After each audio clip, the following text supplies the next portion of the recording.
Sip.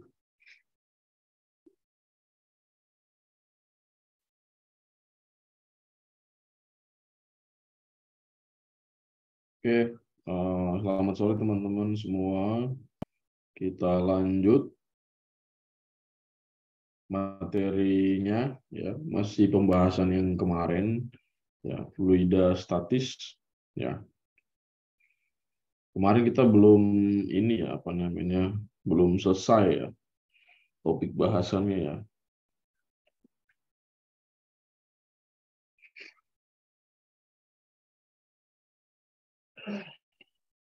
Jadi topik bahasannya masih seputar fluida statis ya, tapi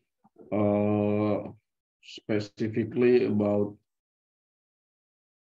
Archimedes law, ya, and Pascal law. Cino. Ya.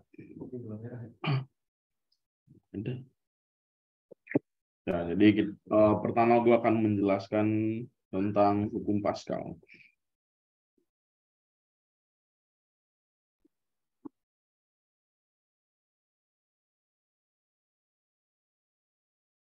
Ini adalah fluida statis. Ya.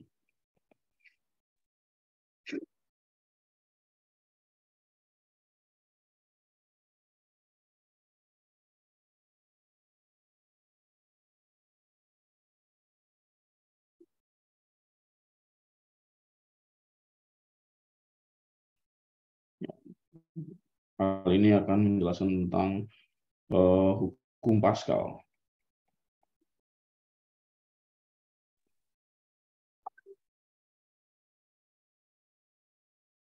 Ya, ada yang mau berpendapat? Ya, apa itu hukum Pascal? Ya, ini udah dijelaskan waktu SMP ya. Masih ingat hukum Pascal kayak gimana? Atau hukum Pascal itu bekerjanya seperti apa?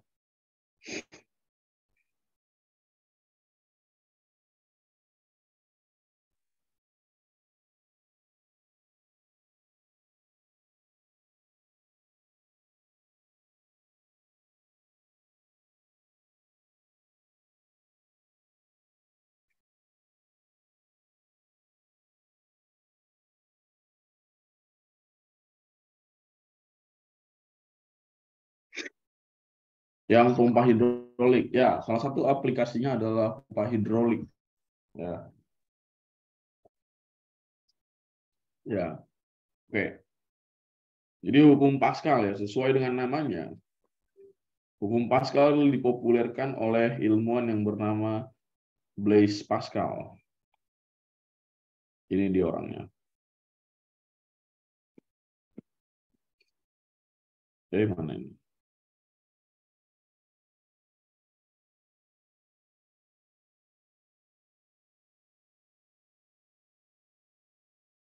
Ya, ini orangnya nih, Blaise Pascal.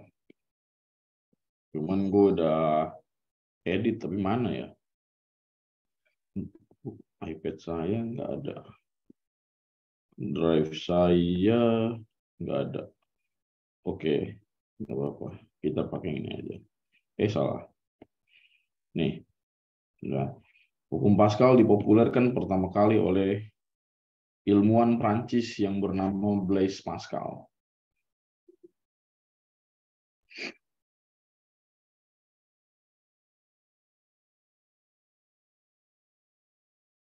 Ya, nah, jadi Pascal itu ya bilang ya bahwa apa?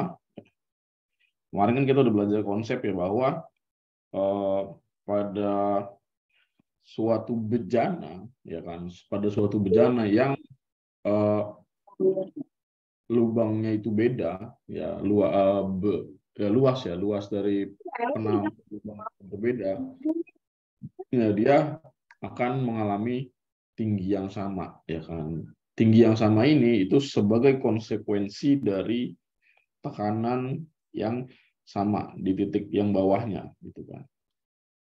Nah, jadi terinspirasi dari itu ya si Pascal ini ya juga membuat hukum atau konsep gitu kan. Yang mana konsepnya adalah misalkan ini ada sebuah bejana berhubungan gitu ya. Nah, bejana ini ya tertutup oleh di dalam bejana terdapat sebuah fluida gitu ya.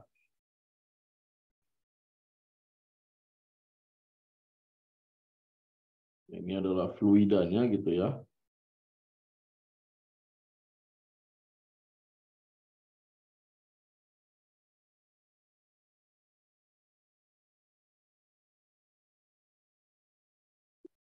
Di dalam bejananya ada sebuah fluida. Ya, lalu kemudian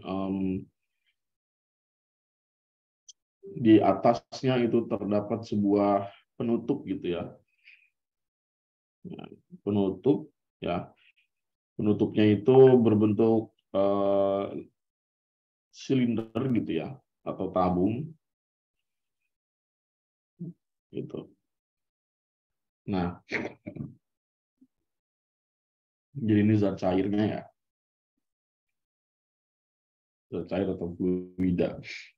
Nah, dalam keadaan normal ya, dalam keadaan normal ya, masing-masing dari penutup ini gitu ya, penutup ini itu kan dia menekan gitu kan, menekan fluida gitu kan ya. Ya. Jadi si masing-masing dari si penutup ini itu menekan fluida gitu kan. Ya. Jadi arah yang masing-masing arahnya itu berbeda gitu kan. Yang ini arahnya ke bawah gitu ya. Dia menekan dengan tekanan sebesar F1 ya, dengan katakanlah luas penampangnya ini A1. Ya, luas penampangnya sebesar A1. Lalu kemudian ya, yang ini juga sama gitu ya. Dia menekan apa namanya? Fluida gitu ya. Ya, menekan fluida dengan tekanan sebesar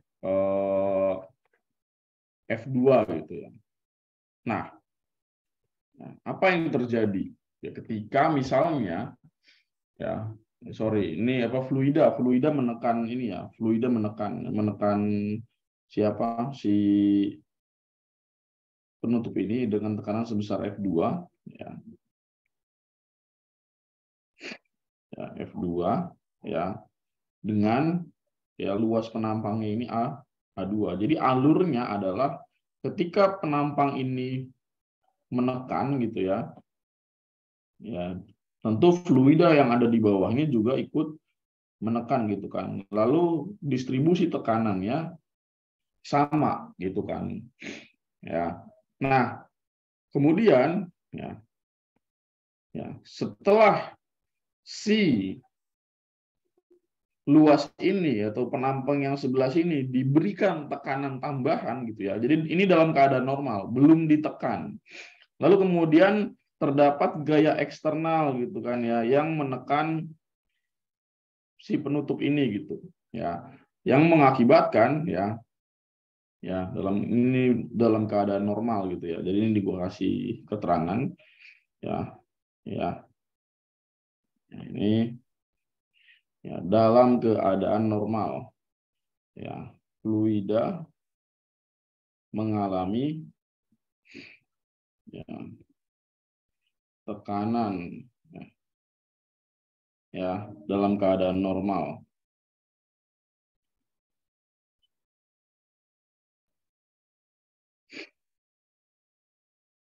ya oleh penutup ya A1 gitu ya. Lalu kemudian ya penutup diberi ya, kemudian ya sini aja deh. Kemudian penutup diberi tekanan tambahan sebesar delta P.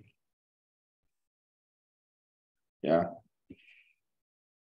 Jadi yang tadinya tekanannya seperti ini ya, lalu ditambah sebesar delta P ya, maka tekanannya menjadi apa? Ya, menjadi P1 sama dengan ya P1 sama dengan ya F1 ya. Sorry.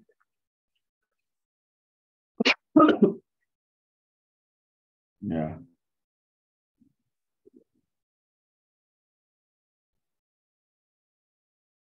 bentar. Berisik banget. Suaranya masuk gak? Di luar ada orang nyanyi-nyanyi anjir. Dari tadi siang gak berhenti-berhenti. Puyeng gue dengerin.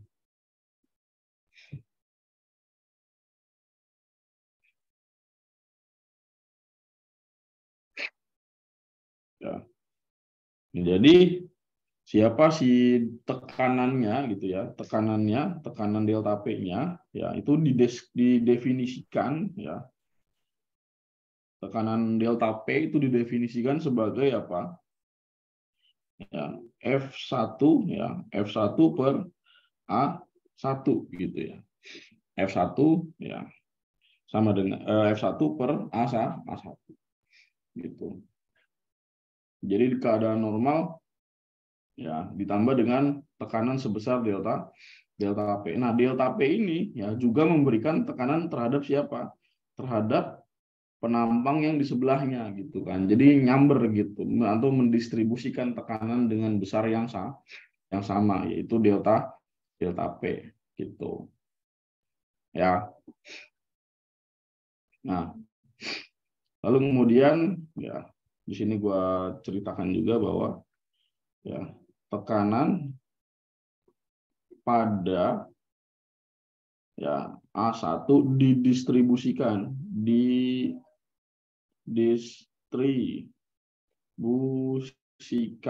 oleh fluida menuju A2 gitu ya, sehingga ya F2 menjadi ya kan ini ya mencari gaya ya, kalau kita hubungannya dengan tekanan itu kan berarti apa? F sama dengan ya tekanan dikalikan dengan luas gitu kan. Ya. Nah, sehingga ya kalau kita substitusikan delta P ini gitu kan tekanannya sama gitu kan ya. Ya. Tekanan yang didistribusikan sama gitu. Ya. Sama gitu nilainya dengan ini gitu. Jadi karena tekanan yang didistribusikan sama, maka kita bisa mensubstitusikan delta P ini ke dalam sini. Itu sehingga ya F2 sama dengan ya delta P-nya adalah F1 per A1 dikali dikali A2 ya.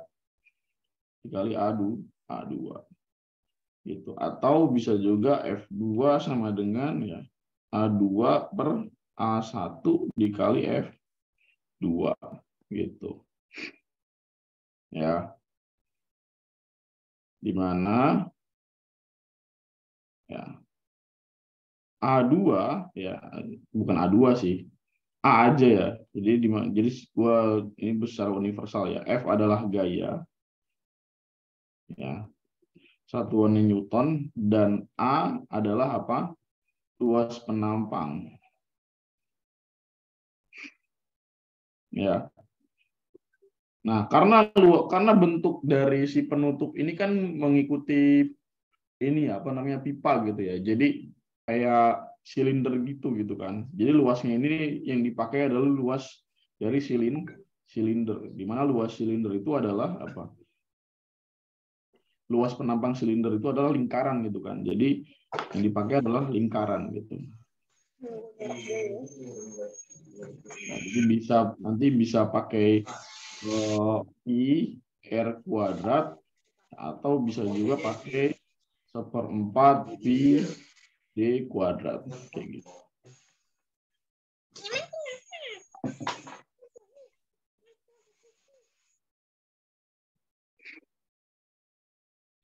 Tolong bilangin tuh yang suaranya bocor ya.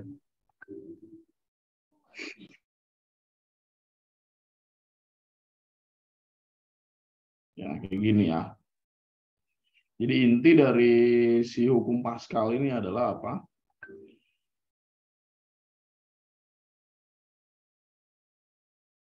Ya, tekanan ya.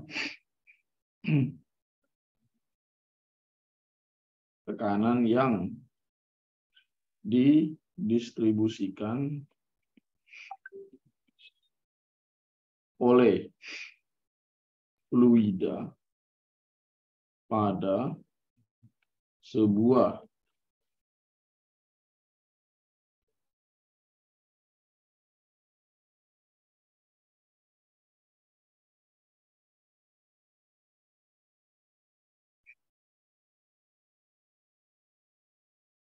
bentar ya.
Ya, jadi tekanan yang didistribusikan oleh didistribusikan oleh fluida ya pada sebuah bejana berhubungan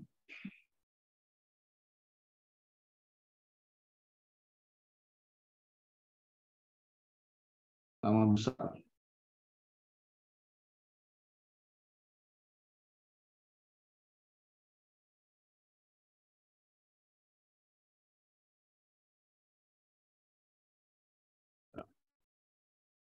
Kayak gitu. Nah, berikutnya kalau luas penambangan persegi bisa aja tergantung soalnya gitu. Ya, tergantung soalnya. Nah, tapi biasanya kan kalau misalkan lu lihat lihat aplikasi fluida pada sistem hidrolik lah katakanlah gitu kan. Itu kan hidrolik itu pipanya bentuknya apa silinder kan, tabung kan. Nggak pernah gua ngelihat pipa hidrolik bentuknya bukan silinder.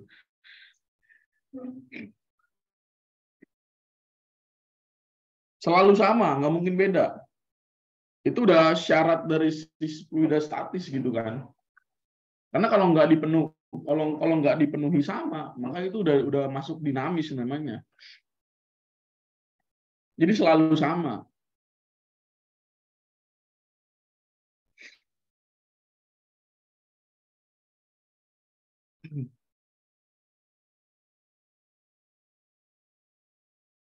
Kayak gitu. Ya. Berikutnya hukum Archimedes.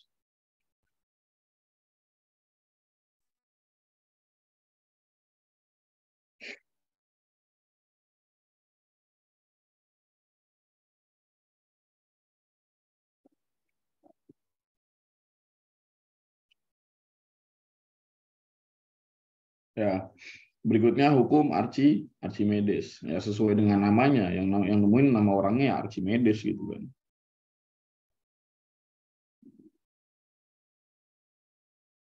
Archimedes.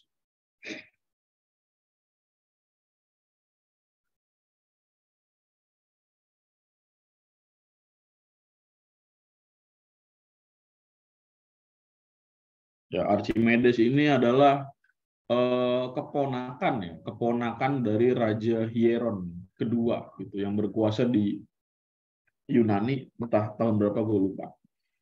Nah, yang jelas dia keponakan dari raja dan dia ahli matematika. Nah, gue mau sedikit menjelaskan sejarah gitu ya dari hukum Archimedes ini yang eh, menurut gue dia itu brilian gitu ya, sampai kepikiran gitu, sampai kepikiran konsep kayak gitu. Jadi Raja Hieron II ini itu baru naik tahta ceritanya, baru naik tahta. Ya, jadi dia baru naik tahta. Lalu yang namanya raja baru naik tahta, berarti kan dia akan dibuatkan ini kan mahkota gitu kan. Dia akan dibuatkan mahkota gitu. Lalu dia meminta untuk dibuatkan mahkota oleh seorang pandai besi ya di daerahnya gitu. Nah, kemudian setelah mahkotanya jadi, si raja ini ya itu penasaran apakah mahkotanya itu benar-benar terbuat dari emas murni atau enggak gitu. Ya, apakah mahkotanya terbuat dari emas murni atau bukan? Ya, nah akhirnya karena dia sadar dia punya ponakan yang pinter matematika gitu ya, pinter dalam ilmu hitung kan. Ya, si raja ini pokoknya kayak nggak mau tahu lah, gua harus tahu mahkota ini itu beneran emas murni atau bukan gitu. Gimana pun caranya karena lu pinter, lu harus tahu gitu. Ya, akhirnya diserahkanlah ke Archimedes. Nah, Archimedes itu bingung gitu kan, udah melakukan percobaan berulang kali gitu kan. Ya, sampai pada akhirnya suatu ketika dia bingung lah katakanlah. Ya, dia bingung dan mungkin dia lagi pengen healing gitu kan. Akhirnya healingnya dia adalah berendam di bak mandi. Ketika berendam di bak mandi, dia masuk ke bak, biur. Apa yang terjadi? Airnya tumpah. Airnya tumpah. Lalu setelah dia mengamati ya gitu kan, kayak kenapa sih kok airnya tumpah gitu kan? Kenapa airnya bisa tumpah? Akhirnya ya dia berasumsi gitu kan. Ya ini pada awalnya dia berasumsi bahwa apa? Ya, saya bisa tahu ya kualitas emas ini sama atau bukan itu berdasarkan banyaknya air yang tumpah gitu kan, kata Archimedes. Jadi pada saat dia menemukan konsep itu akhirnya dia kayak teriak gitu kan, eureka eureka eureka gitu kan, terus saya menemukannya kayak gitu ya. Jadi akhirnya dia menggunakan mahkota raja sebelumnya yang memang terbuat dari 100% murni asli gitu ya. Ya, yang nggak tahu itu gimana caranya bisa dianggap asli gitu ya. Tapi yang dari gue baca sejarahnya seperti itu gitu.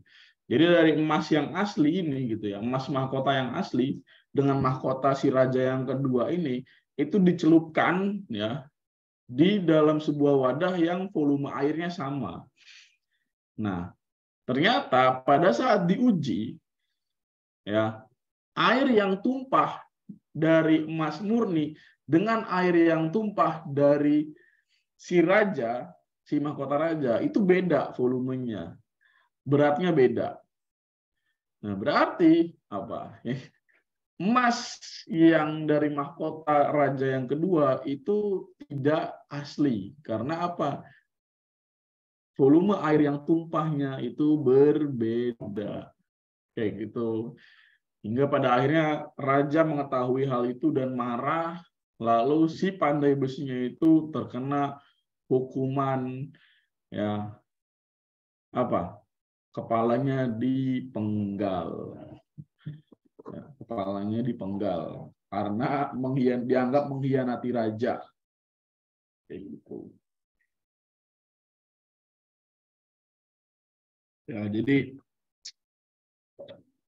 hati-hati. Fisika membunuhmu. Ya, fisika membunuhmu. Ya, nah, makanya dari situlah Ya, noted ya. Catat bahwa fisika membunuhmu.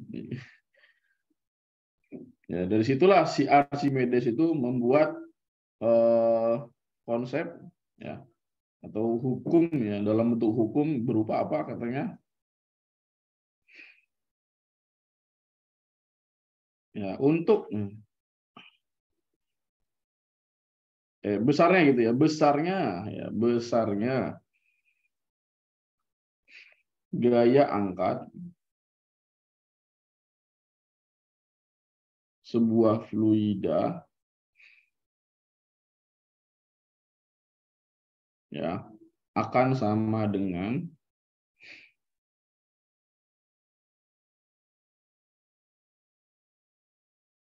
berat zat cair yang dipindahkan.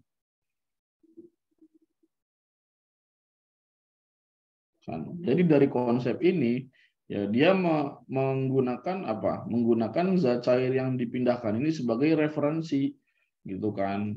Referensi si emasnya itu asli atau enggak gitu.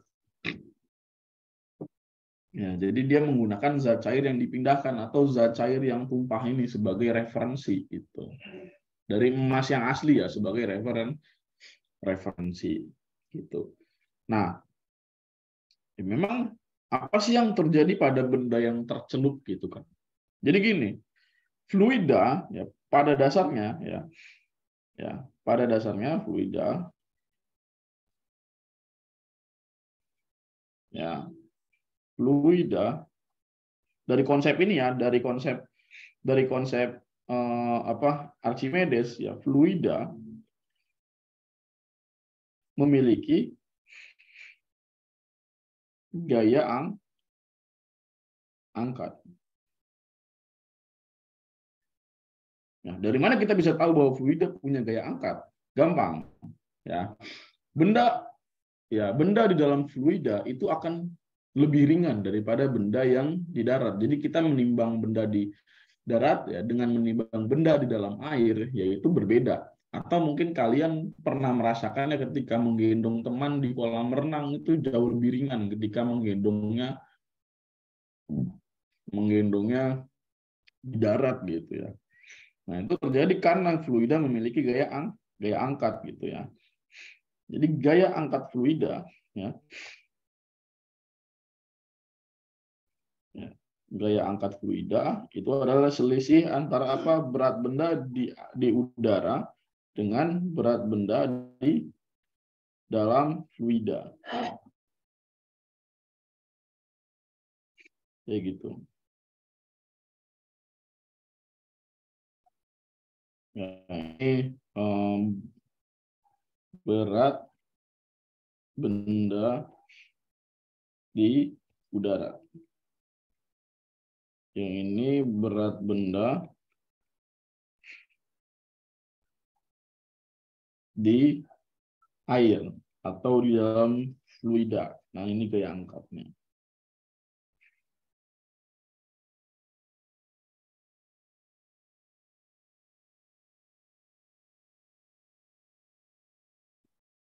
Ya, atas si Archimedes kayak gitu. Ya, atau kita kalau mau melakukan percobaan ya bisa aja gitu kan. Atau yang sudah merasakannya ketika menggendong temannya di dalam air ya, akan merasakan hal yang sama. Nah, sekarang kita lakukan eh, ini ya apa namanya penelusuran secara empiris kayak gitu. Ya, di sini ya, gue buat ada sebuah wadah.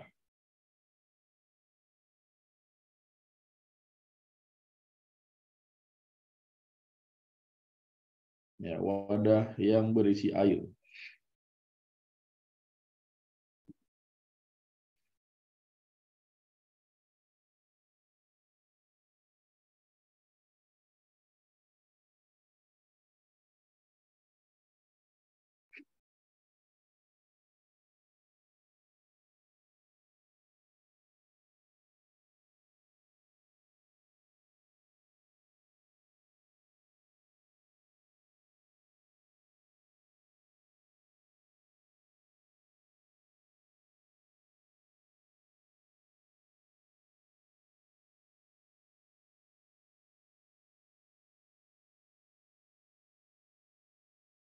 Ya, percobaan ini untuk membuktikan gitu ya, apakah massa jenis fluida itu mempengaruhi besarnya gaya angkat gitu ya. Ini kan kita melakukan perhitungan menghitung gaya angkat fluida ya dengan menelusuri perbedaan berat benda ketika di udara dan di dalam air. Nah, sekarang ini kita mencoba mencari hubungan ya, mencari hubungan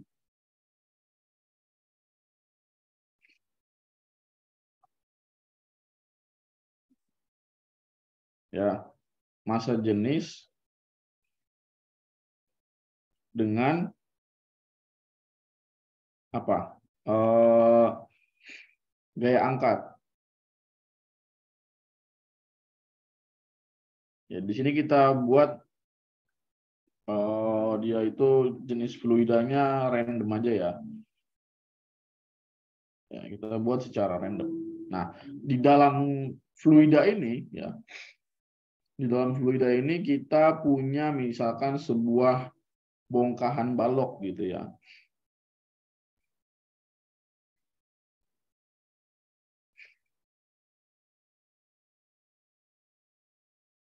Ya.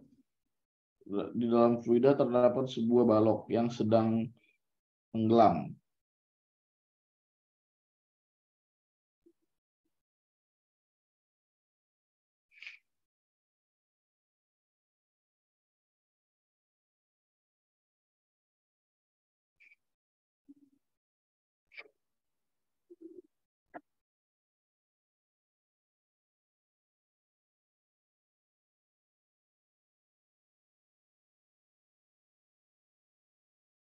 Ya, jadi dia punya dimensi panjangnya itu adalah P, lebarnya itu adalah L, dan tingginya adalah T. Dan ya, apa yang terjadi gitu kan pada baloknya? Balok ya kan karena adanya gaya angkat berarti kan apa? Balok mendapatkan tekanan dari bawah ke atas gitu kan. Ya, jadi fluida menekan balok ke atas gitu. Yang kita buat dia itu gayanya F1. Ya. Nah, lalu kemudian dari atas ke bawah ya balok juga mendapatkan ya tekanan gitu ya sebesar F2 itu. Ya. Ya, terus balok ya kalau diukur dari apa? Ya dari permukaan ke ya permukaan air ke bagian atas ya itu kedalamannya H1. Ya sedangkan ya dari atas sampai alasnya itu kedalamannya H2 gitu. Ya. Nah,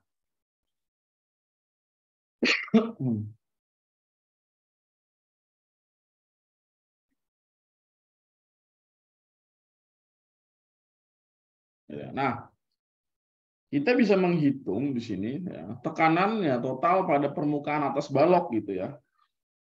Ya, di sini kita bisa mendefinisikan tekanan total pada ya permukaan atas balok.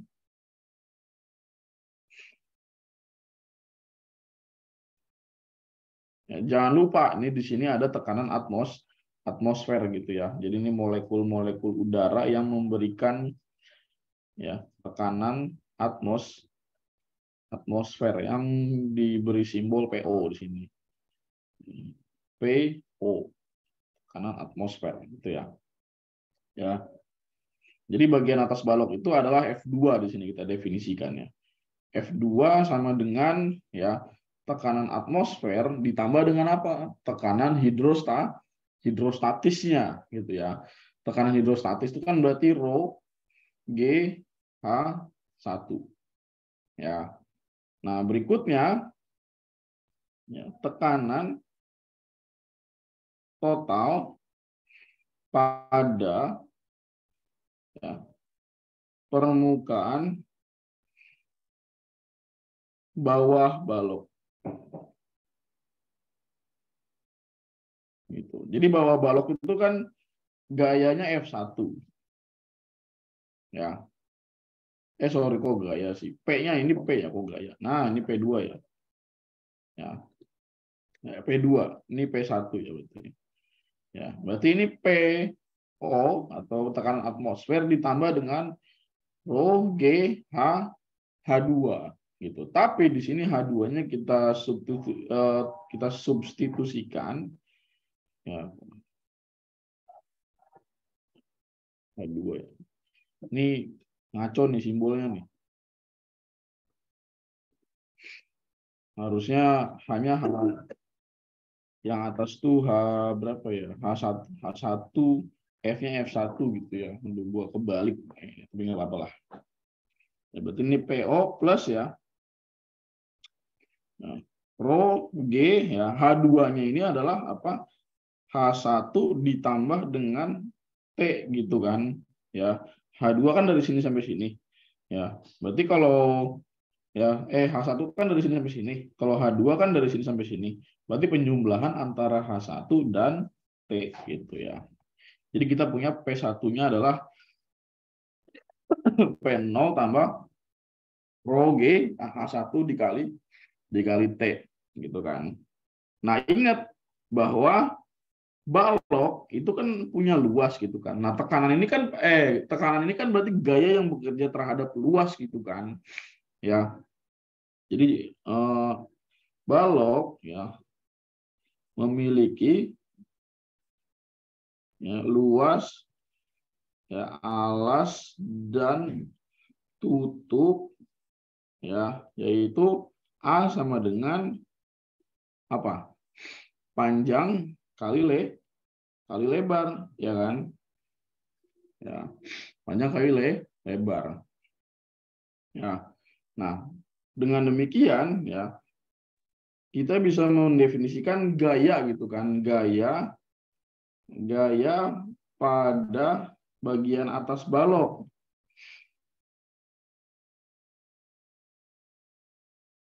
Ya, bagian atas balok itu kan berarti F1 gitu, F2 gitu kan ya.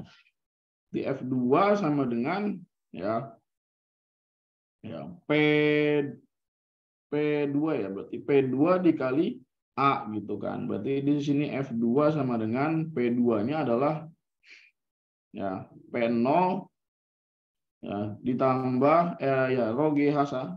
Berarti di sini P0 ditambah Rho G ya H1 dikali A. A-nya itu adalah P kali L gitu ya. Atau PL doang boleh lah. Gitu. Nah, terus gaya pada bagian bawah balok.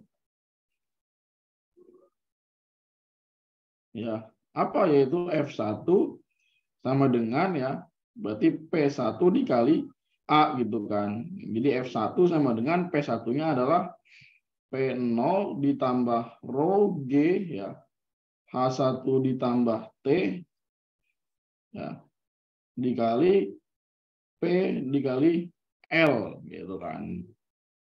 Ya. Nah, sehingga ya ini kok ini P F2 ya.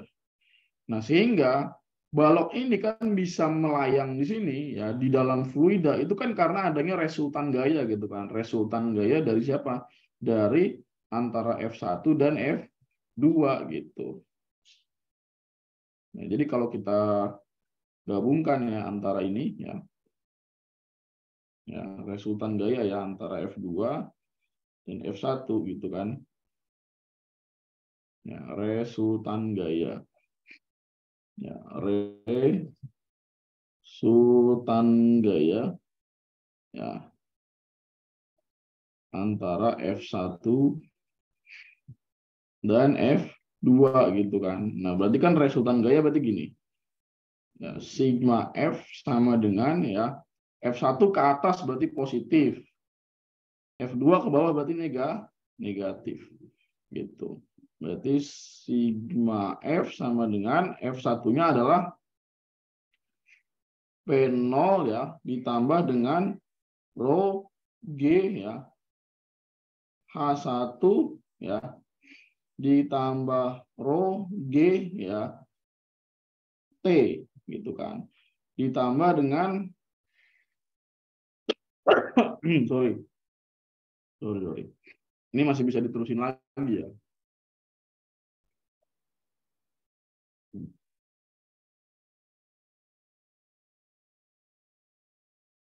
Ya harusnya nah, ini jadinya F1 sama dengan ya P0 tambah rho GH1 tambah rho GT dikali PL gitu ya.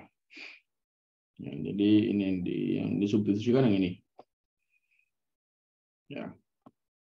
Jadinya apa? P0 tambah rho GH1 tambah rho GT gitu ya dikali PL dikurang ya dikurang siapa? Dikurang ya P0 gitu ya. P0 dikali ditambah ya ditambah rho GH1 dikali PL ya. Sehingga ya kalau kita lihat gitu ya ada beberapa kesamaan gitu kan. Jadinya nanti ya P0 ini kan negatif ya. Ini kan tanda negatif gitu kan. Jadi P0 sama P0 kan habis gitu ya. Terus rho GH1 dengan rho GH1 juga habis gitu kan. Nah, nanti yang tersisa hanyalah ya rho GT dikali PL atau jadinya rho ya G ya, dikali P dikali L dikali T gitu kan. Nah, jadilah sigma F sama dengan rho dikali G. Nah, ingat bahwa ini adalah rumus apa? Volume gitu kan. Volume itu kan P kali L kali T gitu kan.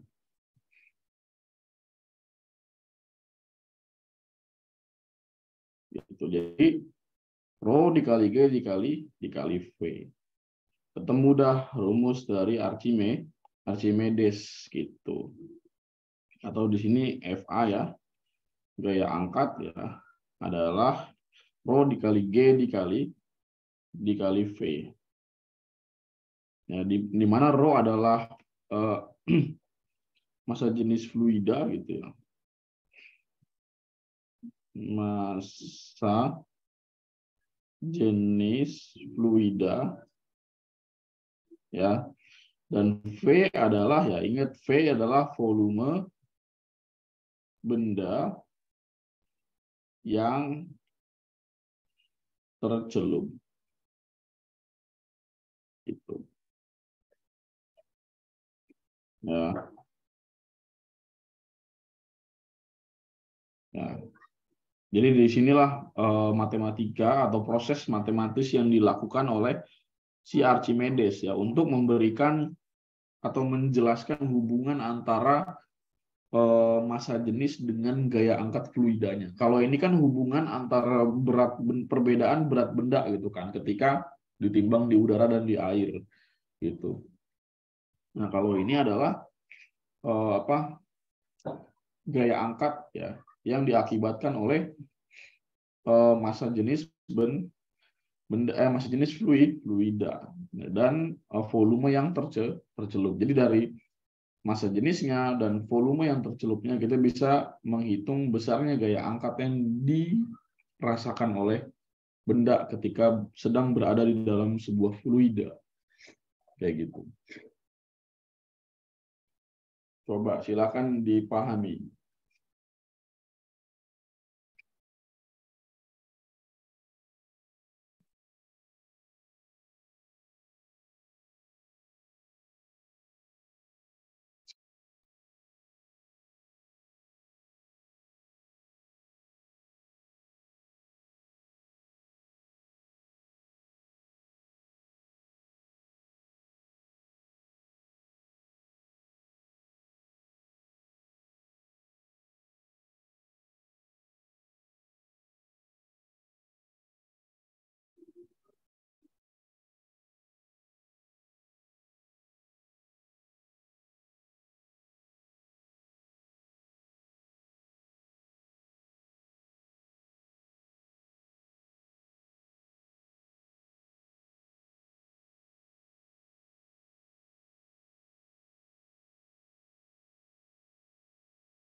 F1 dan F2 itu bisa didefinisikan sebagai, nah bisa ya,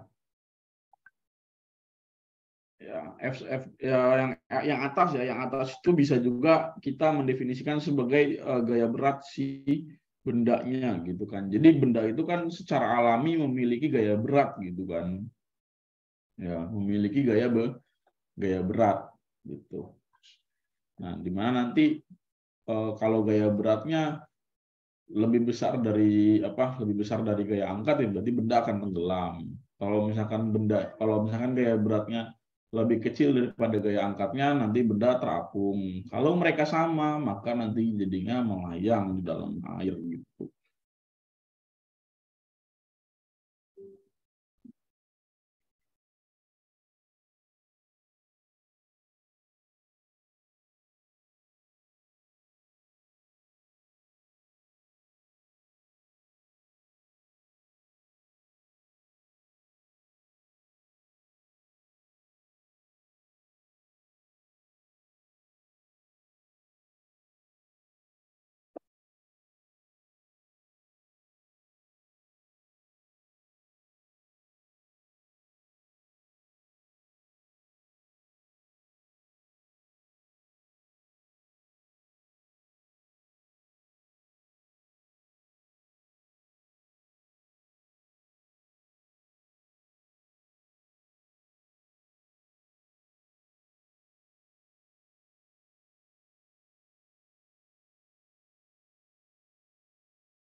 Benda gitu ya, di dalam sebuah,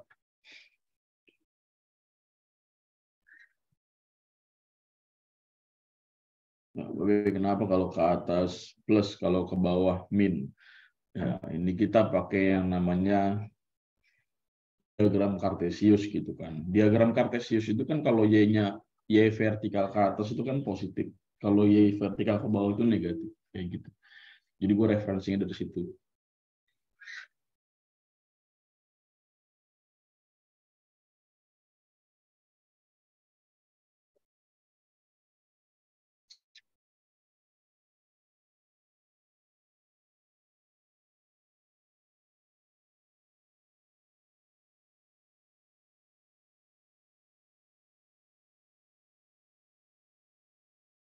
PL-nya yang F2 habis mana? Ini.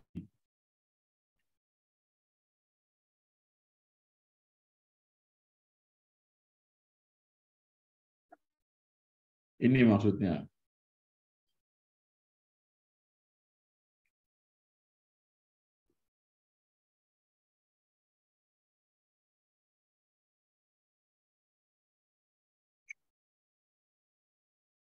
Oke.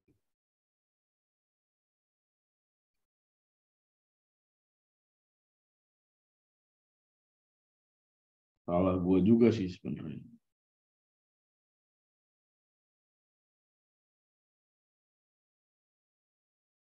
Agak ke atas lagi.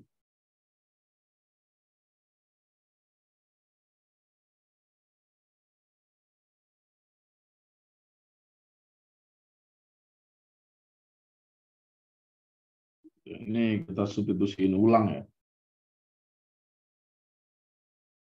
F1 itu ya P0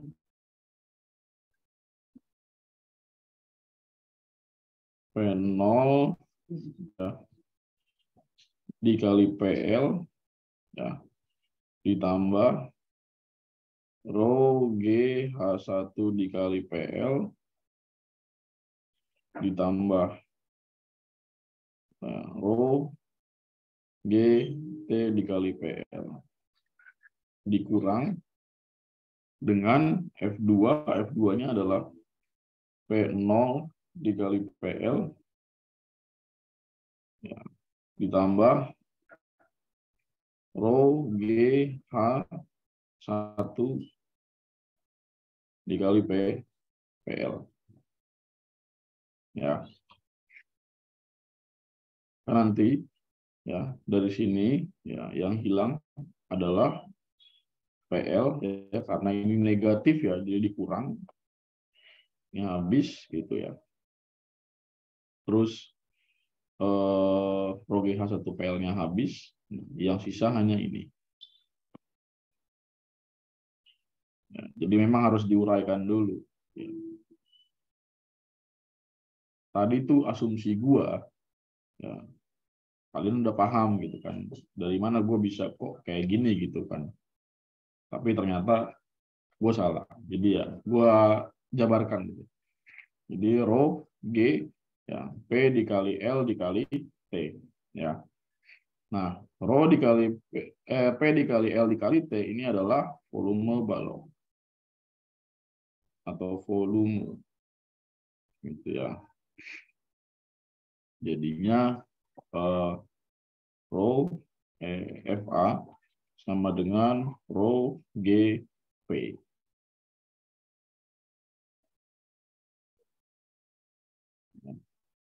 Rho adalah massa jenis, P adalah volume benda tercelup. Nah, ini massa jenis fluida. Kayak gitu. Ya.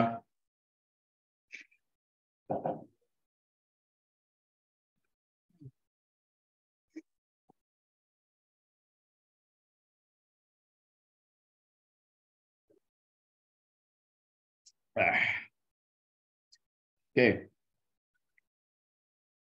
Nah, terkait dengan posisi dari benda, ya, itu ada 3. Ya, mungkin ini terlalu besar gambarnya. Ya. Jadi pertama itu ada posisi melayang.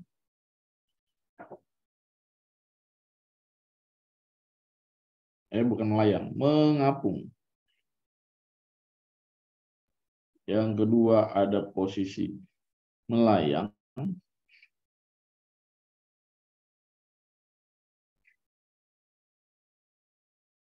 Yang ketiga ada posisi tenggelam.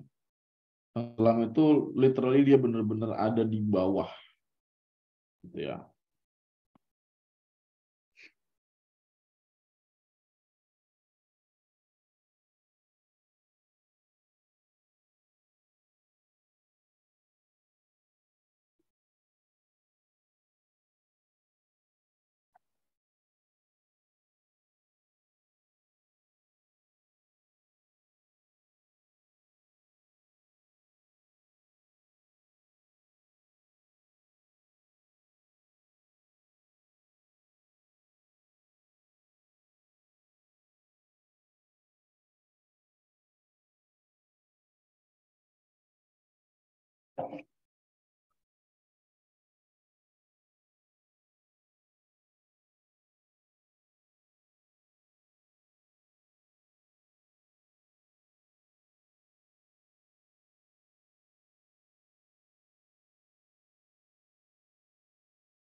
Ya.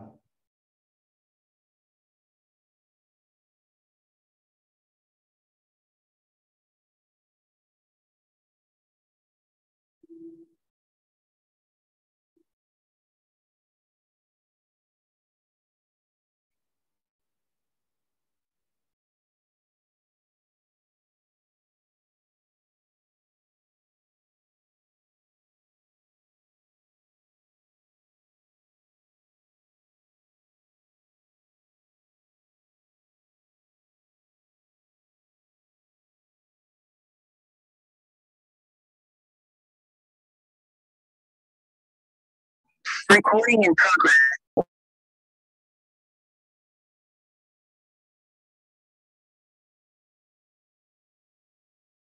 Oke, jadi ada apa? Ada mengapung, ya. Ini sebenarnya nggak gini ya mengapung ya, salah gue gambarnya. Ya intinya kayak gini lah, gitu kan. Nah, mengapung. Ya. Mengapung, melayang, dan tenggelam. Ya. Mengapung itu kondisi di mana apa? Gaya berat fluida, gaya berat dari benda. Ya, setiap benda itu kan punya gaya berat. Ya.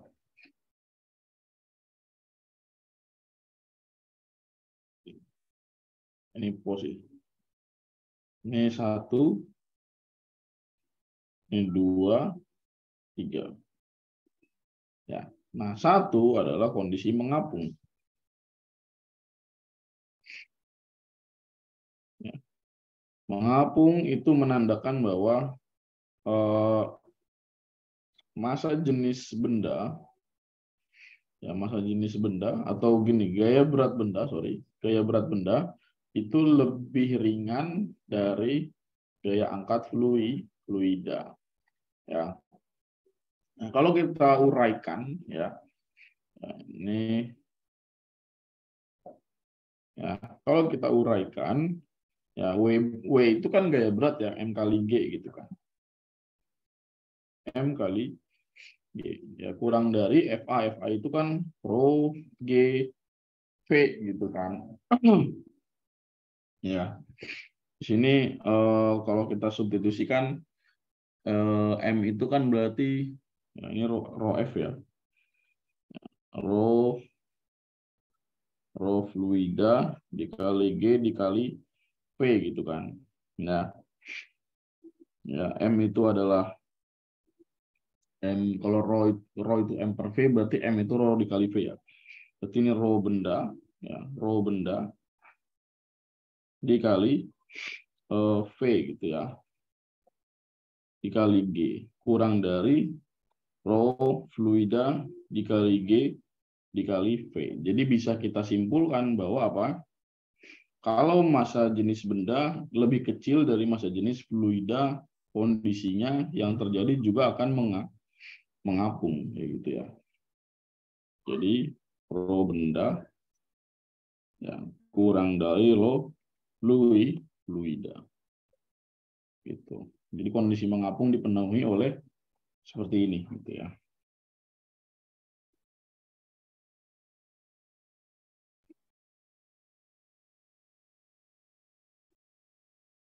Nah, yang kedua itu adalah kondisi melayang.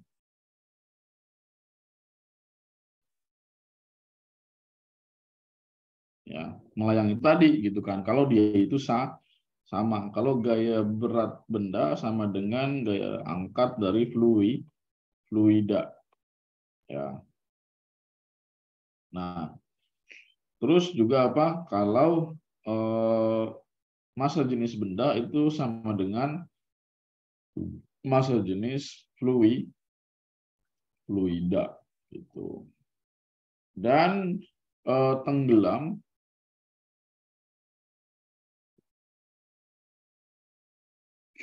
ya, tenggelam itu ketika massa berat benda ya, lebih besar dari gaya angkat gitu. Dan juga Kalau massa jenis benda jauh lebih besar ya, sorry, atau lebih besar dari gaya angkat. Kayak gitu. Nah, hal ini juga hal ini ya, sifat seperti ini yang dimanfaatkan oleh kapal selam gitu kan. Jadi kapal selam itu meskipun dia dinamai kapal selam, tapi sebenarnya dia bisa melayang juga bisa mengapung gitu kan, tergantung kebutuhannya. Kalau dia lagi mau muncul ke permukaan, ya berarti yang dia gunakan adalah gimana caranya ya, massa jenis dia atau beratnya dia itu lebih ringan daripada gaya angkatnya itu. Terus kalau dia mau melayang dibuat sama gitu. Dibuat sama. Jadi kapal selam itu dia punya semacam lambung gitu ya, lambung kapal ya di bagian bawahnya atau deck biasanya disebutnya, deck kapal gitu kan. Yang mana kalau misalkan dia mau melayang, lambung itu diisi air gitu. Tadinya dia yang mengapung, ketika diisi air dia jadi perlahan-lahan ke bawah gitu. Pun sebaliknya ketika dia mau menaikkan ketinggian atau mau muncul ke permukaan, berarti air yang ada di deck itu dibuang. Dia melayang kayak gitu. Ya. Nah, oke. Tibalah saatnya kita ke soal.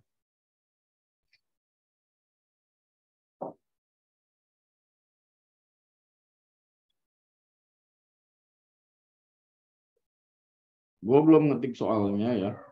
Jadi apa namanya? Gue akan tulis dadakan aja di sini. Ya, contoh-contoh soal yang akan kita gunakan.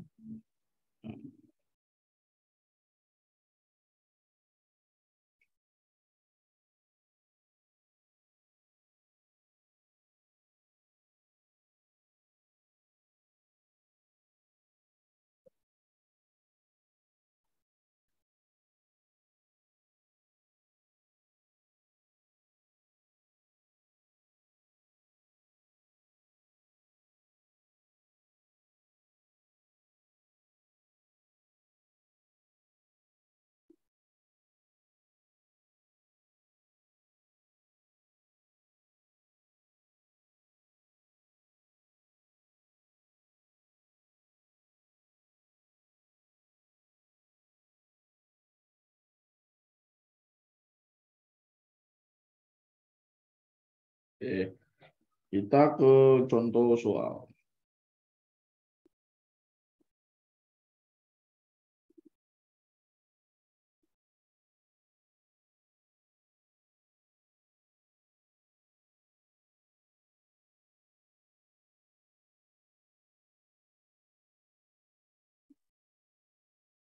Yang mengapung itu volumenya ini bagian celup. Iya, yang kecelup.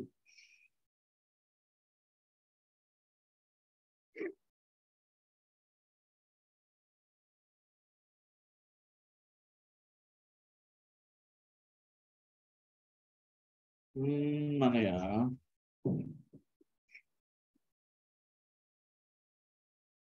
Yang biasanya sering keluar di simak atau di utul itu yang kayak gini, yang Archimedes sering banget. Pascal hampir nggak pernah keluar kayaknya.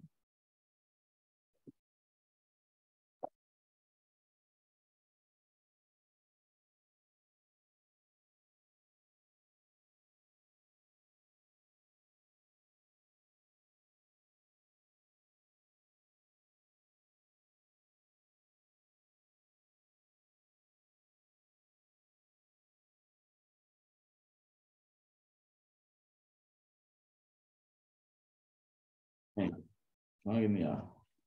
Hmm,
Oke, karena gini ya.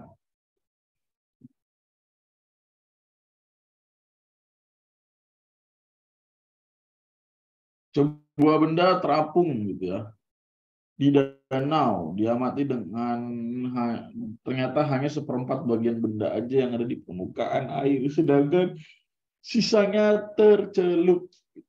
Berapa massa jenis benda? Kayak gitu. Ya, jadi kalau kita gambarkan ya, jadi diketahui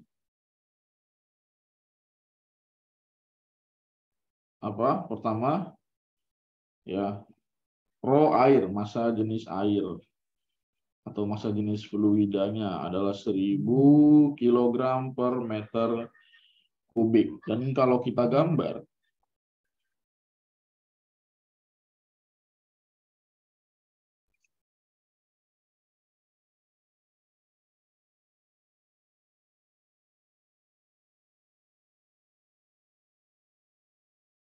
ya, katanya apa, seperempat bagiannya yang muncul gitu ya, ternyata hanya seperempat bagian yang ada di permukaan air. Berarti kalau kita gambar ya, benda ini seperti ini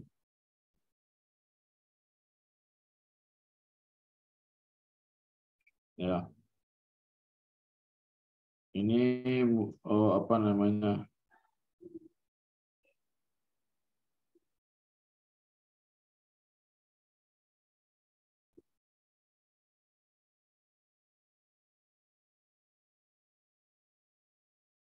ya, ini tenggelam gitu.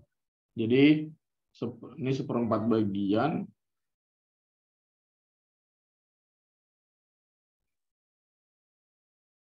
gitu ya. Nah, terus ditanyain apa?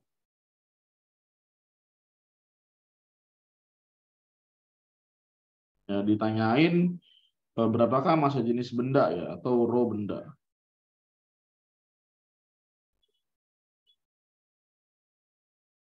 Nah,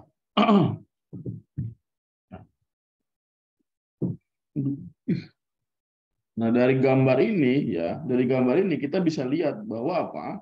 Benda yang tercelup cuman seperempat bagian. Berarti bagian yang tercelup adalah 3/4 bagian. Nah, dari sini kita dapat data baru ya, mendapatkan data baru bahwa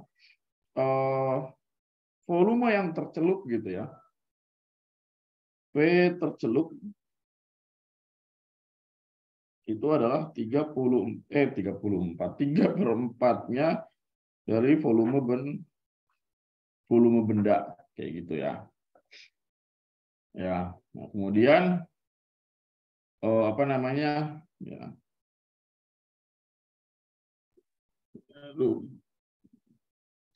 Nah, kita hitung gitu ya dengan menggunakan konsep apa? Nah, pada gaya terapung ya tidak ada gaya neto yang bekerja gitu ya. Ya. Jadi pada benda yang mengapung itu tidak ada gaya neto yang bekerja ya. Gaya neto itu maksudnya resultan gaya gitu yang bekerja. Itu. Sehingga ya gaya angkat Archimedesnya itu dianggap persis sama gitu ya dengan gaya berat gitu ya. Jadi pada ya benda terapung ya, pada benda terapung ya tidak bekerja gaya neto atau resultan nih. Sehingga apa? Berlaku gaya beratnya sama dengan gaya angkatnya. Nah, gaya beratnya sebagai benda itu kan berarti apa? Gaya berat ya berarti massa dikali percepatan gravitasi gitu kan. Ya. Nah, ini MB ya, MB. Massa benda dikali percepatan gravitasi, dan gaya angkat ya. Gaya angkat adalah berarti rho air ya, atau rho air boleh lah. Rho air dikali dengan ya, percepatan gravitasi dan dikalikan dengan apa? Tadi volume tercelup. Kayak gitu. Ya, volume tercelup. Gitu ya. Nah, MB ya, kita cari hubungan tadi antara MB dan rho gitu ya. Nah, MB itu kan berarti massa benda ya. Berarti kalau untuk mencari hubungan antara massa dengan massa jenis ya berarti apa? Massa jenis ya dikali dengan volume benda gitu ya. Jadi rho B dikali V dikali G sama dengan ya rho A dikali G dikali V tercelup gitu. Nah, berarti di sini rho B dikali V dikali G sama dengan rho A dikali G dikali volume tercelupnya tadi berapa? Yaitu 3/4 dari volume bendanya. Nah, berarti di sini kita bisa coret ya.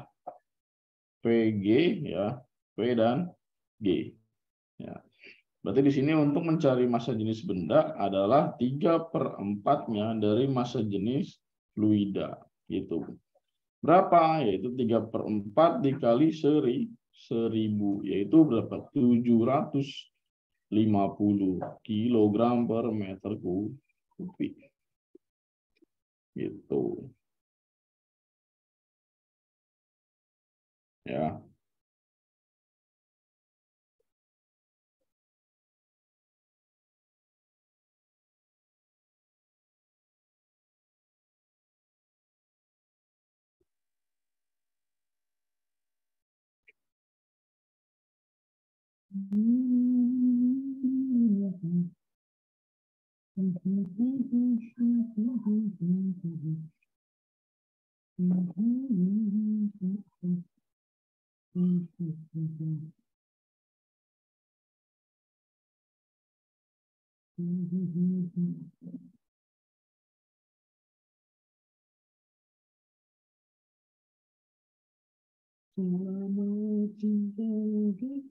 Ada yang mau nanya? Gue tahu kalau lu pada pasti nanya itu. Tapi gue nggak mau jawab dulu.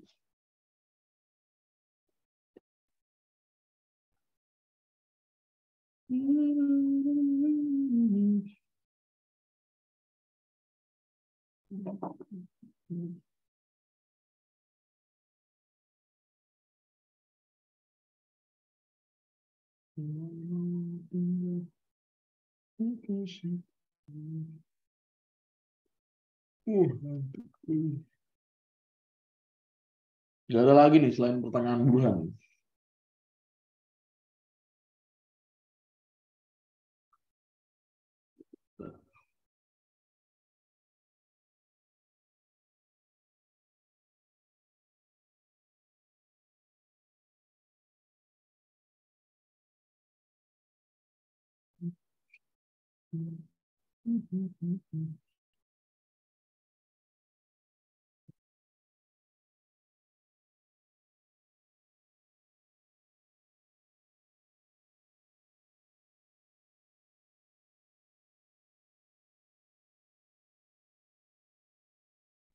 Kakak kok yang dipakai yang tenggelam. Bagaimana kita bisa mencari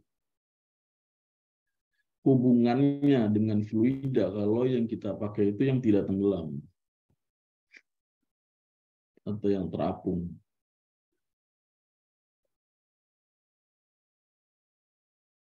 Bagian yang tersentuh fluida itu kan bagian yang tenggelam. Sedangkan kita menggunakan persamaan matematis ya, kita menggunakan persamaan matematis yang ada hubungannya dengan massa jenis fluida gitu. Jadi yang kita gunakan ya yang bersentuhan dengan air ya, atau yang bersentuhan dengan fluida. Makanya yang digunakan adalah benda yang tenggelam. Massa jenis yang tenggelam. Massa jenis yang tenggelam. Volume yang tenggelam atau yang tercelup. Volume yang tercelup maksudnya.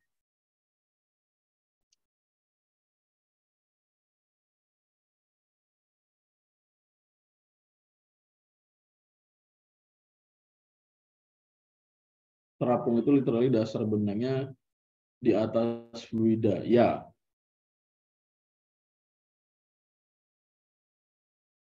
Kalau misalkan dia itu antara permukaan bendanya dengan permukaan fluidanya literally benar-benar sama, itu dianggap melayang.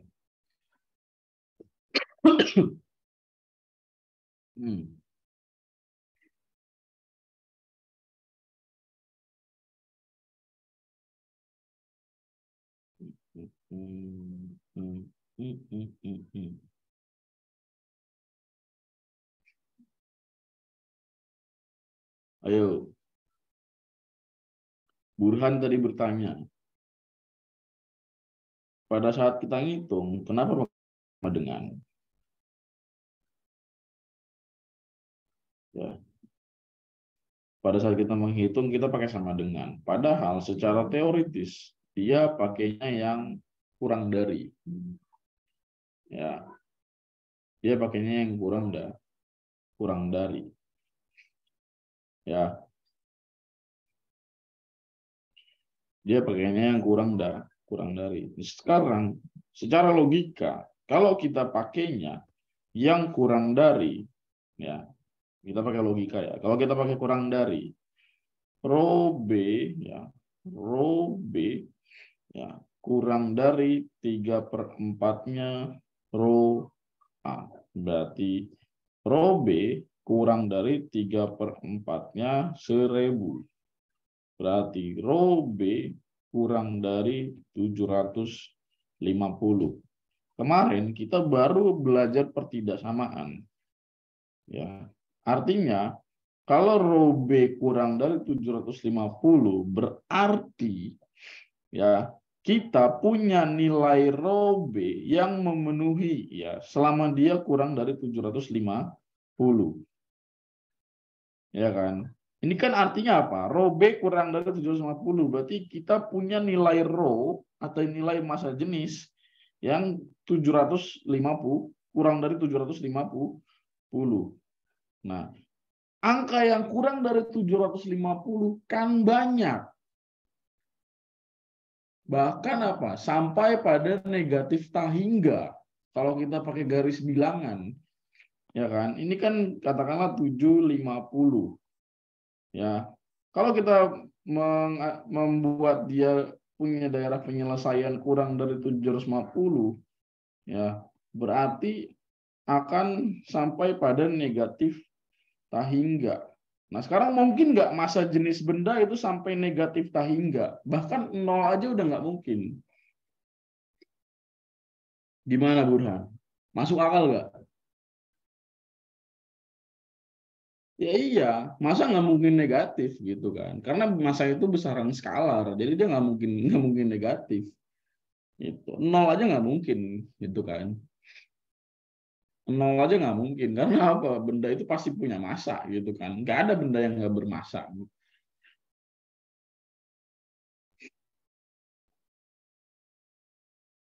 Gitu. Itulah kenapa kita menggunakan sama dengan ketika sedang menghitungnya gitu kan.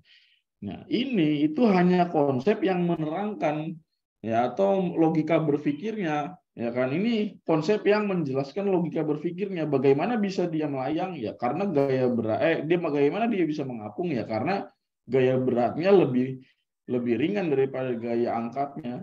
Nah, dia hanya menerangkan konsep itu. Tapi kalau untuk menghitung berapa exactly nilainya gitu kan, ya untuk memperjelas measurement-nya atau perhitungannya, ya maka menggunakan tanda sama dengan. Ya nggak mungkin kita menghitung ini menggunakan tanda ketidaksamaan, gitu. Nah, betul Risma. Keadaan apapun, baik itu melayang, mengapung dan tenggelam, tetap menggunakan sama dengan. Itu masuk akal kan ya? Berarti alasan gue bisa diterima dengan make sense ya, atau sense of logic kalian gitu kan.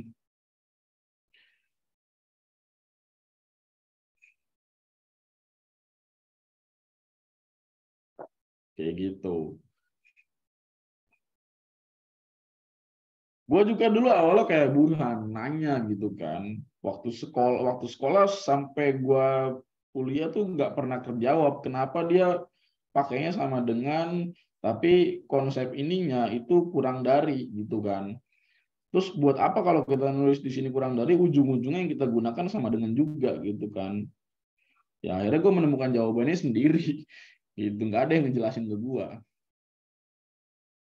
Karena bagi gue hampir mustahil bertanya di sekolah lalu mendapatkan jawabannya.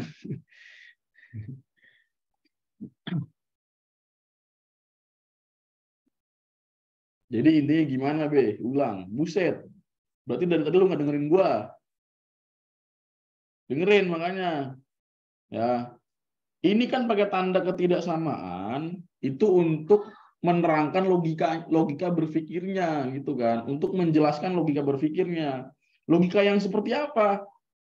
Ada dua gaya yang bekerja secara tolak belakang gitu kan. Ada gaya angkat, ada gaya berat, ya kan? Mungkin nggak kalau gaya berat dan gaya angkat itu punya nilai yang sama dan membuat benda ini mengapung? Nggak mungkin. Ya, mengapung ini berarti tandanya gaya angkatnya menang sama gaya beratnya. Kayak gitu. Nah, jadi makanya digunakan tanda ketidaksamaannya, kurang dari gitu. Ya, ini hanya untuk menjelaskan konsep mengapa dia mengapung gitu. Nah, sekarang kenapa dia pakai tanda sama dengan ketika kita menghitung? Ya, itu karena kalau kita pakai tanda ketidaksamaan akan menghasilkan nilai rho kurang dari 750 gitu kan. Sedangkan kalau kita menggunakan metode garis bilangan, mungkin nggak massa jenis itu nol atau bahkan negatif, nggak mungkin gitu ya. Sangat-sangat mustahil, Tuhan nggak bisa nyiptain massa jenis negatif, tuh nggak mungkin gitu ya, nggak mungkin negatif, ya kan. Gue jadi bawa Tuhan itu, ya kan. Pun kalau mau bisa aja, tapi ya nggak mungkin aja gitu kan, menciptakan massa negatif itu gimana gitu ya. Masa waktu itu nggak mungkin negatif karena itu besaran skalar gitu ya. Nah terus kenapa tadi yang ditanyain, siapa tadi itu yang menanya kenapa yang digunakan 3/4-nya bukan yang 1/4-nya, ya kan kita tadi ya konsep ini nih ya, konsepnya si Archimedes gitu kan, mencari hubungan antara massa jenis dan gaya angkat. Ya logikanya kalau kita mau mencari hubungan antara massa jenis dan gaya angkat, ya berarti kita menggunakan apa namanya bagian yang tersentuh dengan fluida atau yang bersentuhan langsung dengan fluida gitu kan. Karena dialah yang diangkat oleh gaya angkat fluida gitu. Ya, dia ini dia yang diangkat oleh fluida gitu kan. Itu.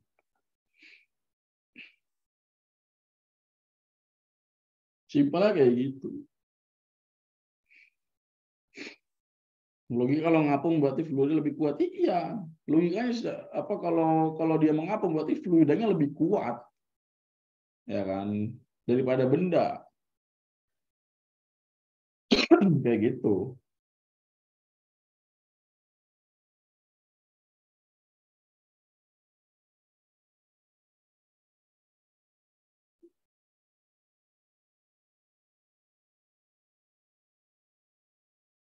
Nah, jadi ini yang mengandung tanda ketidaksamaan itu hanya menerangkan logika berpikirnya, bukan untuk menjelaskan exactly nilainya berapa gitu.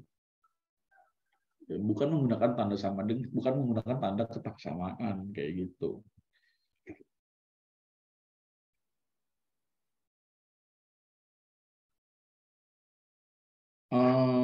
Apa lagi?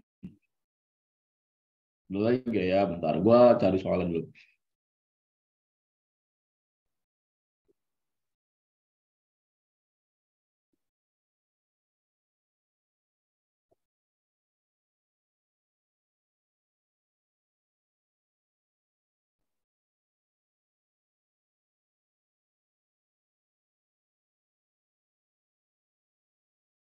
Ini yang kedua gitu ya.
Nah, ini dia.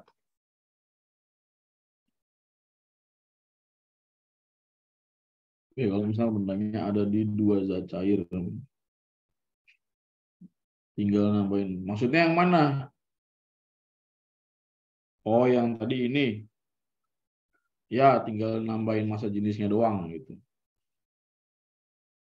Nanti akan ada variasi soal gitu ya. Gue nggak sempet.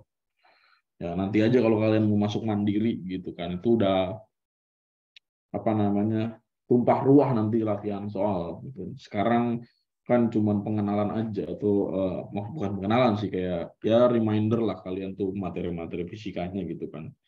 Jadi nggak terlalu banyak buat tekankan di sini. Paling materi doang. Soal-soal belum banyak gitu. Tapi iya, tinggal ditambahin aja dengan massa jenis zat cair yang lainnya gitu. Ya. Oke, jadi di sini ada apa nih? Alat untuk menentukan massa jenis zat cair gitu kan. Ya, alatnya seperti ini gitu. Penghisap P dapat bergerak bebas dengan luas penampang 1 cm persegi. Gitu. Jika konstanta pegas adalah 100 Newton per meter dan pegas tertekan sejauh 0,4. Oke, ada pegas di sini ya, lupa gue. Oke, jadi di sini ada pegas. Aduh.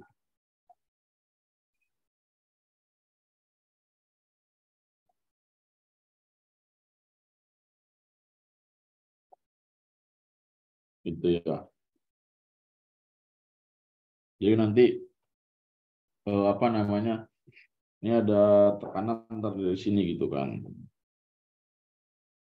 Ntar ini menekan gitu ya. Sehingga nanti ini memendek gitu. Sejauh 0,4 cm gitu ya. Kebayang nggak alurnya? Jadi ini di sini gitu kan. Set set set gitu. Set menekan pegas gitu. Jadi di sini ada tekanan atmosfer gitu ya. Ya. Nah, diketahui ada apa aja di sini. Ada ya, ada ketinggian ya. Ketinggiannya haknya adalah kedalaman sih, bukan ketinggian. Kedalamannya 1 meter gitu.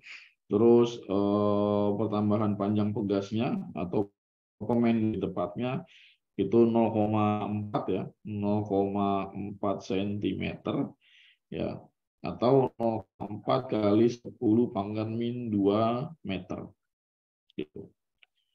Terus luas penampangnya, luas P-nya adalah 1 cm persegi atau 10 pangkat min 4 meter persegi gitu ya. Nah, terus kita diketahui juga tetapan pegasnya sebesar 100 Newton per meter. Nah, emang ciri khas dari soal mandiri itu gini ya. Jadi ini gua ambil dari soal mandiri gitu ya. Bukan mandiri, SBM gitu ya. SBM ataupun mandiri ya sama aja sih. Ciri khasnya adalah dia menggabungkan antara dua bab gitu ya. Ini kan berarti kita ada bab pegas gitu ya, elastisitas ya, dengan bab fluida gitu kan. Jadi digabung jadi satu gitu. Ya.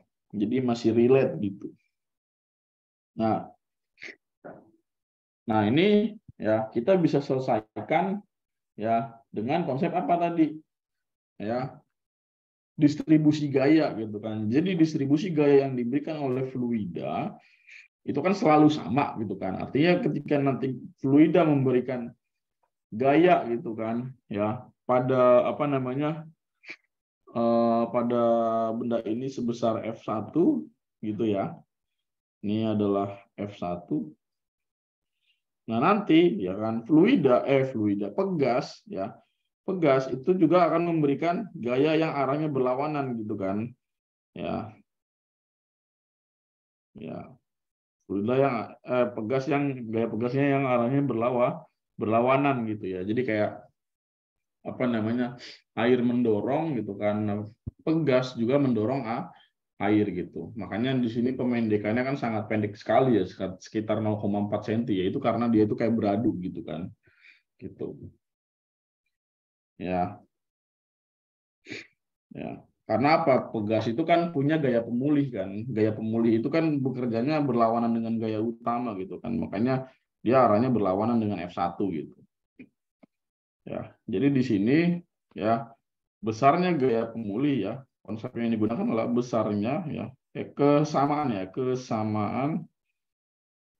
distribusi gaya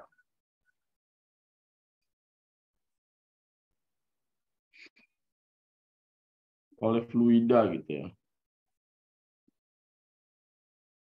Ya, ya.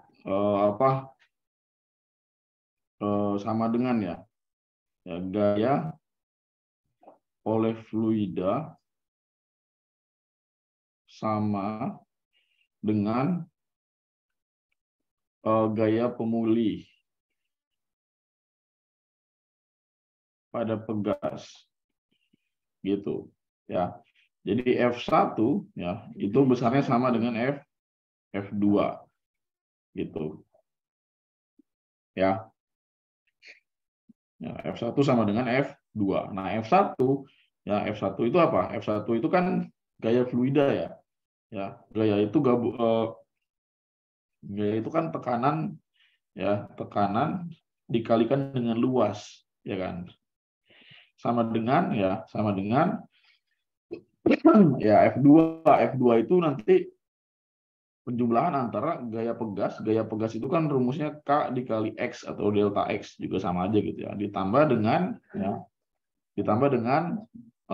tekanan atmosfer dikali A gitu kan. Karena kan di sini kita nggak boleh mengabaikan tekanan atmosfer ya. Di sini ada, ya di sini juga ada P0 gitu. Ya,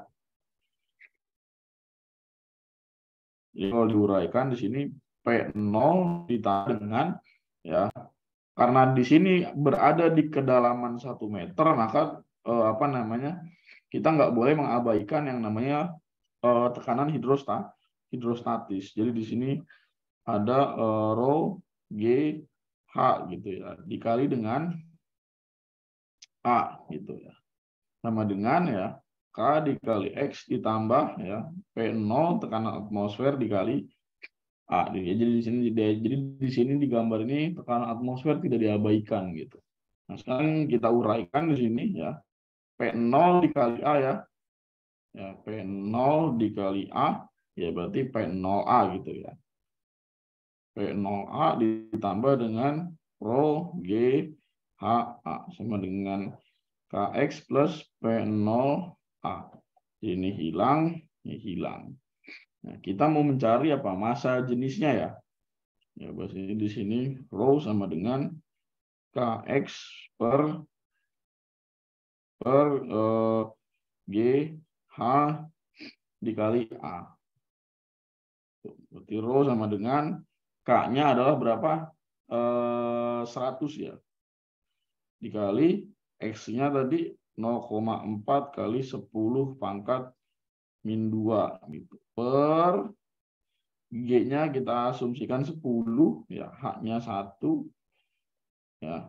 A-nya adalah luasnya tadi ya. Luasnya kan cuma 1 cm persegi ya. Jadi kalau kita ubah jadi meter persegi itu kan jadi 10 pangkat min 4 gitu ya. Jadi sini rho sama dengan ya 100 dikali 10 pangkat min 2 kan habis ya. Jadi sisanya 0,4. Jadi 0,4 per ya 10 dikali 10 pangkat min 4 berarti 10 pangkat min 3. Itu. Ya, jadinya 0,4 dikali 10 pangkat dikali 10 pangkat 3. Jadi dari pangkat negatif di bawah sebagai penyebut jadi sini. Ya.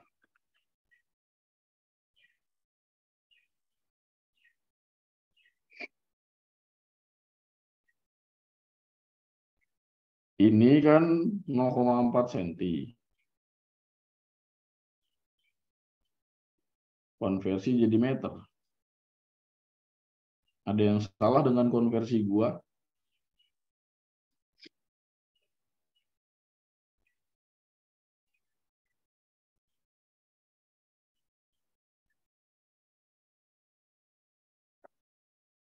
Benar ya.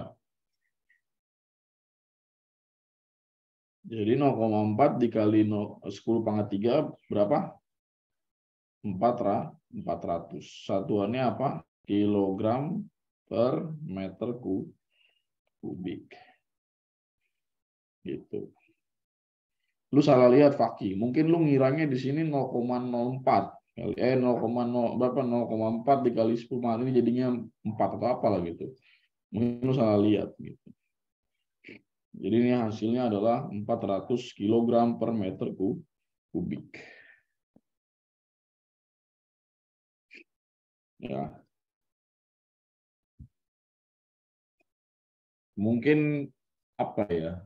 Ya bagi kalian ini susah atau apa gitu. Cuman kan ya ini hanya soal waktu dan pembiasaan aja. Ya.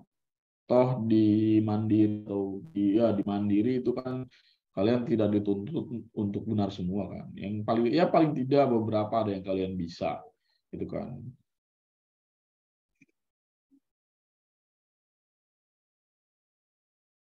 Perbanyak chance dengan belajar kayak gitu.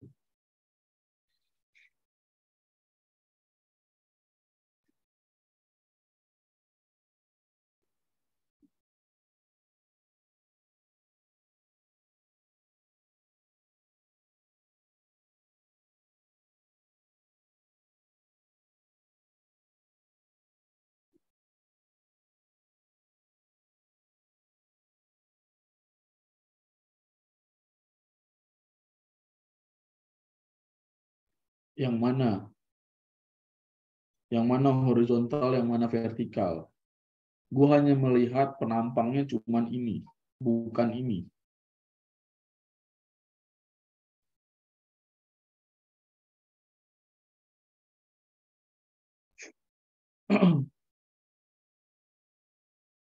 Jadi itu penghisapnya belum menyedot air ya, B. Ya, masih beradu sama fluidanya. Mekanismenya gini loh. Ya, ini anggaplah tembok atau kayu. Gitu kan. Makanya di lambangnya gini lurus terus ada arsirnya. Gitu kan. Nah, kemudian disangkutkan dengan pegas. Pegas ini disangkutkan kembali dengan luas penampang P. Gitu. Ya, ini dalam keadaan steady. Ya, lalu kemudian fluida menekan dirinya. Ya kan, menekan memberikan gaya sebesar F1 kepada penampang P. Penampang ini akan bergeser ke sana. Ya kan? Nah, apakah setelah bergeser fluida tidak memberikan perlawanan? Iya, secara alami secara alami pegas memberikan perlawanan. Itulah yang disebut sebagai gaya pemulih gitu kan. Pegas itu kan kalau habis begini pasti ya kalau habis memendek pasti dia juga akan kembali ke bentuk semula kan gitu dan akan mendorong kembali penampang P ke arah yang berlawanan kayak gitu. Dibantu dengan tekanan atmosfer kayak gitu. Jadi bekerjanya bolak-balik, nanti ini ke sini gitu kan. Dia memendek, setelah memendek kemudian dia balik lagi karena adanya gaya pemulih dari pegas kayak gitu.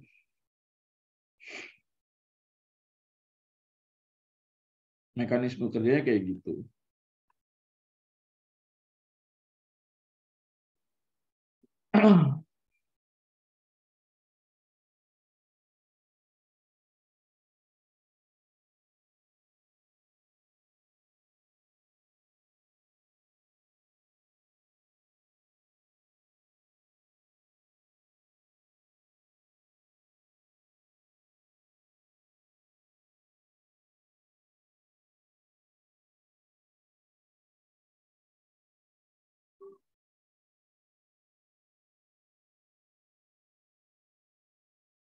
Oke, ya udah kita akhiri untuk sampai sini dulu ya. Materi fluida statis ya. Di pekan berikutnya akan lanjut ke materi fluida dinamis. Ya, nanti kita akan belajar apa itu debit, ya, apa itu persamaan kontinuitas, ya, prinsip Bernoulli, ya, lalu kemudian aplikasi Bernoulli pada Torricelli, gitu. Ya, hanya itu aja gitu ya. Untuk PK hari Rabu, ya, itu akan lanjut di materi sebentar.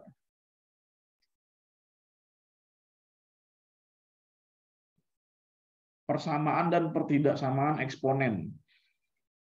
Ya.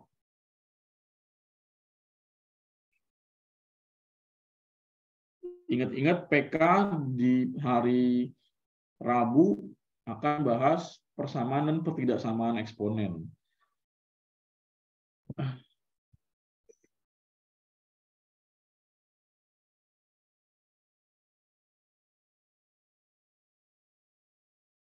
Ya, sama-sama. Oke. Gua N ya. Hari Rabu masih gue yang ngajar. Gitu. Mas Dika cuma ngajar hari apa ya? Hari Sabtu. Bang Dika cuma ngajar hari Sabtu. Khusus gua hari Rabu dan Kamis. Oh iya, Kamis kan kemarin kita belajar PK ya. Tapi minggu depan nanti PK di hari Kamis pagi diganti dengan PM, penalaran matematis. Kayak gitu.